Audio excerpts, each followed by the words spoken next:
Volvemos con Proyecto Sekalinski y atención, porque ahora van a escuchar a Daniel Arroyo, actual ministro de Desarrollo Social de la Nación, hablando de canasta básica y de pobreza, Edgardo. Exacto, Miguel, y atentos porque fíjate que en esta entrevista Arroyo admite algunas de las falencias de las que está hablando el equipo Sekalinski y que venimos reflejando en este programa. La canasta básica que establecida en Argentina no es la canasta básica saludable, no es una canasta básica equilibrada. Es una canasta básica, uno podría decir, del siglo XX, en el sentido que es el que come harina, fideos, arroz, lo básico de lo básico queda más o menos cubierto. Está claro que una persona que coma sostenidamente la canasta básica no va a estar bien nutrida, no va a tener un efecto negativo en su nutrición. Por eso nosotros, más allá de que esta es una forma de medir pobreza, tenemos que ir a un esquema de canasta básica saludable, a acelerar mucho el tema de lácteos, de verduras, de carne, de fruta, y ir a una canasta básica equilibrada. En un país que produce alimento para 400 millones de personas, comer tiene que ser barato. Eso es una regla, no es un debate, y eso es una regla y tenemos que resolverlo. La canasta básica saludable tiene que ser accesible siempre. Tenemos que separar el precio de la canasta básica saludable del resto de los precios. Establecer el criterio de lo que se llama ley de góndolas, que todos los productos estén en la góndola, que estén los productores locales, fortalecer mucho la economía popular. Mucho de la economía popular son verduras, frutas, mucho producción realmente de mayor calidad. Hay que utilizar mecanismos para que el Estado promueva a los pequeños productores de la agricultura familiar, que da un gran desarrollo para que efectivamente la canasta básica saludable sea accesible. Eso es lo que tenemos que lograr en Argentina. Por un lado van las guías nutricionales y los controles de salud, y por otro lado va la medición de pobreza. La medición de pobreza tiene un sentido en términos de ingreso, pero no está midiendo qué necesita una familia para comer bien. ¿Qué problemas hay hoy en Argentina? 3. Hay un problema de hambre. Hambre es comer salteado, hambre es mate cocido, un pedazo de pan a la noche, o irse con la panza vacía. Hay un problema de malnutrición, lo que se está comiendo en los comedores es harina, fideos y arroz todo el tiempo. Y hay un problema de educación nutricional. Aún los chicos de clase media en las escuelas, los kioscos de las escuelas no orientan a la educación nutricional saludable.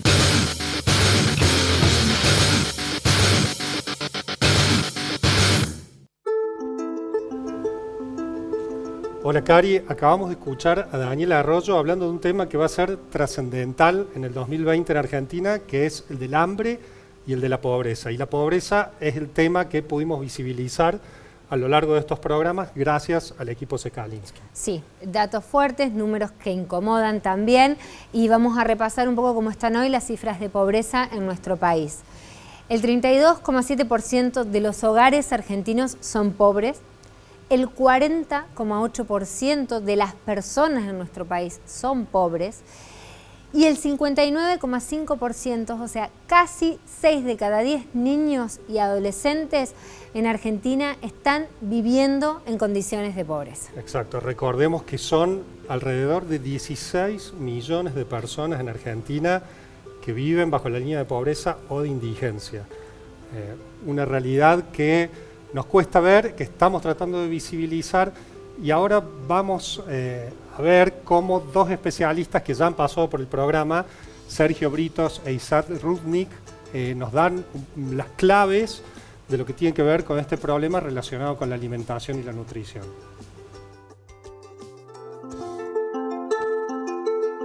Yo soy Sergio Britos, nutricionista, y soy el director de CEPEA. CEPEA es el Centro de Estudios sobre Políticas y Economía de la Alimentación. La canasta básica de alimentos en verdad es un estándar bastante pobre, diría yo, si uno quiere medir lo que hoy entendemos como el acceso a una dieta realmente saludable. Más de la mitad de la población argentina, 68% de los adultos de Argentina, 40% de los escolares, tienen sobrepeso y obesidad, diabetes en crecimiento, hipertensión afectando a una tercera parte de la población argentina. Es decir, todo esto se vincula, entre otros motivos, con una calidad de alimentación y una dieta poco saludable. Con lo cual, medir el acceso a una dieta, una cierta dieta, no tomando en cuenta un estándar saludable, sino tomando en cuenta un estándar básico, como es la canasta básica de alimentos, y verdaderamente es insuficiente hoy en día. Soy Isaac Rudnick, director del Instituto de Investigación Social, Económica y Política Ciudadana, los mismos actores implicados en los barrios, en los merenderos y comedores del movimiento Barrio de Pie, hicieron el relevamiento de los niños y niñas de las familias que concurren habitualmente a estos comedores y merenderos. Lo que arrojó es datos realmente muy preocupantes sobre la malnutrición, supera el 43% a nivel nacional, el 43% promedio, una prevalencia de obesidad y sobrepeso. En ambos casos se acerca alrededor del 20%. Hay también un porcentaje, pero más pequeño, de desnutrición, y hay también un porcentaje de niños y niñas que están en una situación, si se quiere, intermedia, pero muy cercana al bajo peso. Volvemos a la mesa Secaliski y estamos con Alejandro Benítez, voluntario del proyecto de Canasta Agapa. Bienvenido, Alejandro. Muchas gracias. Y con el doctor Enrique Orchaski, pediatra, reconocido médico de Córdoba, y con el cual hemos hablado y sos protagonista también a través de lo que fueron tus testimonios. Enrique, la primera consulta, teniendo en cuenta lo que hablaba recién Edgardo con Karina, es comer y alimentarse. ¿Es lo mismo? No, definitivamente no. Desde el punto de vista pediátrico, nosotros tenemos que partir de un enfoque, de un paradigma, que nutrirse es mucho más que ponerse comida en la boca. Y los chicos no pueden ser homologados a los adultos. Los chicos se nutren y están estableciendo cimientos. Y los primeros 1000 días que han sido nombrados intensamente aquí, repetidamente, confirman que la alimentación de la madre no solamente es incorporar hidratos de carbono, lípidos, proteínas, que químicamente pueden estar balanceados o desbalanceados, pero ¿quién se los está dando? ¿Una mujer pobre que tiene que trabajar, que no tiene un proyecto, que no tiene igualdad de posibilidades? Y después, cuando ese niño nace, ¿cómo se nutre? ¿De qué se nutre un niño? ¿Solamente de alimentos? La lactancia materna nos enseña que la nutrición es leche de madre bebida frente al rostro de la madre, que lo desea, que lo buscó, que lo quiere y que está con él. Y los chicos de 2 años también quieren que los miren cuando uno come.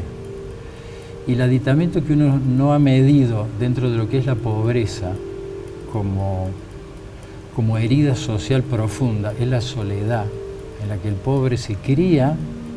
El pobre suena a una descripción general, pero hay mucha gente que tiene dinero, que tiene más posibilidades, pero también es pobre porque come solo. Digo, si esto va a gatillar la mirada y va a ser visible una población, miremos a toda la población que está comiendo de diferentes maneras, pero que no se está nutriendo. Esto abre un poco lo que venimos planteando, que es la multidimensionalidad que debe tener una pobreza para ser medida. Y en este caso lo que estamos viendo es que la población más afectada del país en estas circunstancias son los niños. Sí. En términos de futuro desarrollo del país, ¿qué significa? Desde el punto de vista de ellos, porque hay que escucharlos a ellos, no hay empatía posible, ni siquiera poniéndose en el lugar, porque somos adultos que tampoco podemos ponernos en la cabeza de un niño y sentir lo que ellos sienten. Pero lo que están diciendo los que empiezan a hablar es que ellos creen que es para siempre, que ellos no van a poder cambiar su posición, que los que nacen pobres serán pobres y serán padres de niños pobres y que no conocen otra realidad. Y además que a nadie le interesa lo que a ellos les ocurre. Por lo tanto, las salidas se van cerrando, porque una de las variantes que ustedes están mostrando de una manera fenomenal es una foto de la situación de pobreza, pero es un corte transversal, longitudinalmente hace 40 años que estamos igual. No ha habido cambios, las cifras pueden ser más altas o más bajas, pero la pobreza no ha modificado estructuralmente su forma en la República Argentina. Entonces, esta permanencia hace que los chicos pierdan la ilusión de que algo cambie. Sí, y algo importante también me parece que usted ha remarcado en alguna oportunidad es esto de hipotecarles el futuro a los chicos, que un chico malnutrido no va a tener las mismas posibilidades, básicamente porque no alcanzó su potencialidad. Sí. Eso se ve claramente en los primeros años de la escolaridad, porque mientras están en un hogar, los que tienen la posibilidad de estar en un hogar pueden mostrar sus capacidades domésticas, pero ahora cuando son desafiados objetivos escolares, ahí es cuando la diferencia se hace profunda. Los chicos no pueden hablar, no tienen palabra escrita, no tienen palabra hablada, les falta motricidad, no han recibido ladrillos básicos durante esos 2 primeros años que los constituyen. Alejandro, sos integrante del proyecto Secaliski, sos voluntario de Canasta Gapa, estas guías de alimentación saludable que promueve el Ministerio de Salud de la Nación, y queremos saber cuál es tu experiencia para contrastarla con lo que hemos visto y tenido aquí el testimonio directo de aquellos que se alimentaban con canasta básica, ¿no? Bueno, sí, a mí me tocó la parte más linda del proyecto, ¿no? Todo lo que han pasado mis compañeros de los otros grupos de voluntarios, ustedes bien lo mostraron en las placas, todo lo que les tocó vivir. Bueno, yo vengo a hacer un poco la contracara de eso. Yo seguí durante 3 meses las guías de la alimentación saludable del Ministerio de Salud y bueno, la verdad que siempre por ahí cuando mis amigos me preguntan ¿cuándo terminás la dieta? Y yo la verdad que estoy con ganas de que no se termine el proyecto, ¿no? Todo lo contrario que decían los otros. Estoy pensando en continuar por lo menos este sistema de alimentación que experimenté con el proyecto. ¿A nivel físico, a nivel emocional? A nivel físico hay 3 cosas que a mí me gusta decir, digamos que las sentí prácticamente apenas comencé con las guías, que fue, dejé de tener acidez en el lapso de 1 o 2 semanas. Yo estaba siempre con Milanta, con algún medicamento.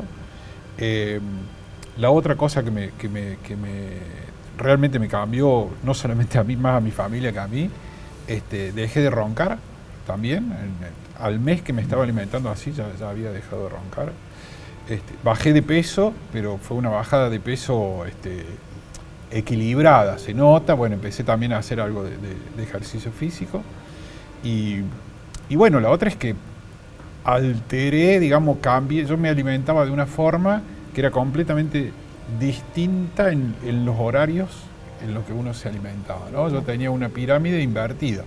Yo arrancaba con mate a la mañana, a mitad de mañana, bueno, comía un criollo, al mediodía comía un poquito mejor y ya a la noche me daba la gran comida porque ya llegaba a mi casa. Entonces, las guías me dijeron que tenía que hacer eso, pero al revés. Bueno, entonces básicamente vos hiciste una evolución en tu nutrición y bajaste de peso sintiéndote bien. Sí, totalmente, totalmente. La bajada de peso, incluso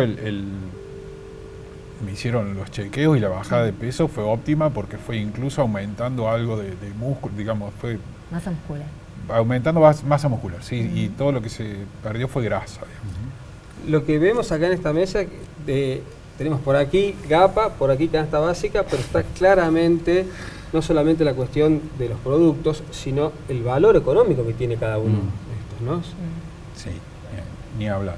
Sí. Y los alimentos disponibles. Si tuviéramos que implementar estas guías GAPA, la población argentina podría acceder a todos esos alimentos, teniendo en cuenta lo que hicimos, lo económico por un lado y la disponibilidad de ellos.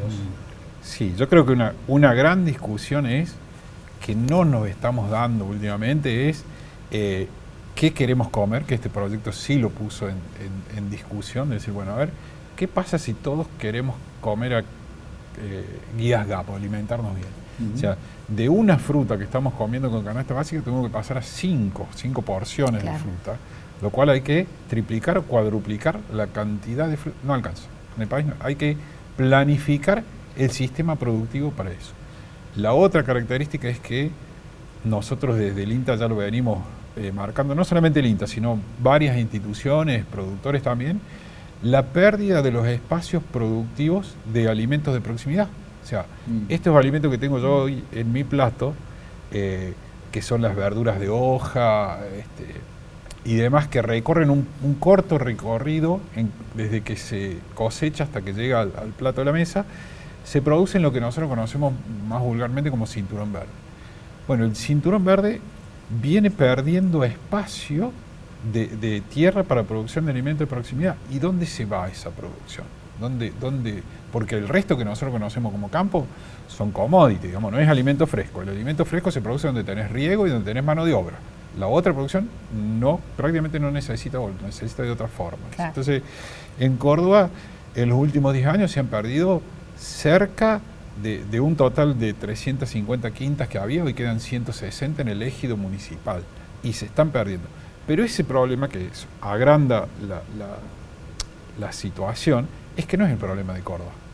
El problema es de todos los lugares donde se producen frutas, todos los lugares se producen frutas y hortalizas, por el avance de la mancha urbana, digamos, el precio inmobiliario que están tomando esos terrenos y la falta de planificación de dónde se va a producir el alimento fresco. Entonces, no sería raro que encima se están achicando los espacios y si hay más demanda, no sé, va a terminar importando o no sé de dónde se puede llegar a sacar. Entonces, todo esto debe ir acompañado de planificación, digamos, estatal, dónde se va a producir ese alimento y quién lo va a producir. No dejárselo librado al mercado, porque si no, está claro quiénes van a comer las guías GAPA y quién no. Claro.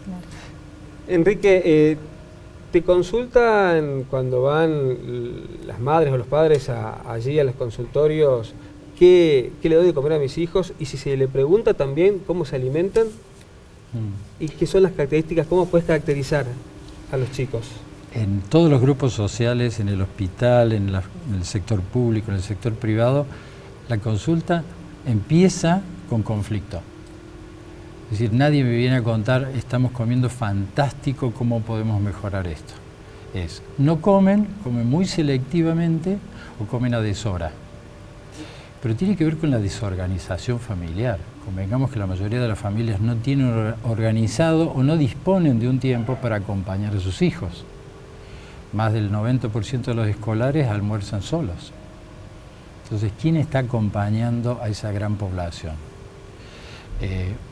Hay un enorme sector de Córdoba que almuerza solamente cuando hay clases y odian los fines de semana porque no comen. Entonces está muy desbalanceado eso. La consulta principal es la falta de interés de los chicos por comer comida saludable. Lo verde y lo rojo lo odian. Y eso usted puede hacer un paralelismo cuando tiene este relato de los papás y empieza a analizar el estado nutricional y ve el crecimiento en el peso, en la talla. Sí. Es evidente. Sí, porque en la pobreza están asociadas dos miradas, dos siluetas infantiles. Los flacos, pero también los gordos. Hay muchos chicos pobres o en estado de indigencia, pero que están muy gordos. O sea, no depende de que pesen más o pesen menos. Están malnutridos todos. Los hidratos de carbono excesivos, el mate cocido, la comida de mala calidad o accesible para ese grupo social, y engorda. Engorda en kilos, pero no en calidad. Por lo tanto, lamentablemente, también en todos los grupos sociales, ya hay circuitos de aprendizaje padres e hijos. Los padres aprendieron a comer de determinada manera, repiten el modelo y los hijos no tienen alternativa. Y cada vez van a tener menos alternativa. Y él está planteando que va a haber una alternativa que no va a ser posible cubrir la producción y un poco desalienta en ese sentido. De todos modos, damos batalla. Enrique, Alejandro, muchas gracias por participar y compartir con nosotros también en estas reflexiones en la Mesa Secaliski. A ustedes. Vamos a un corte y ya volvemos.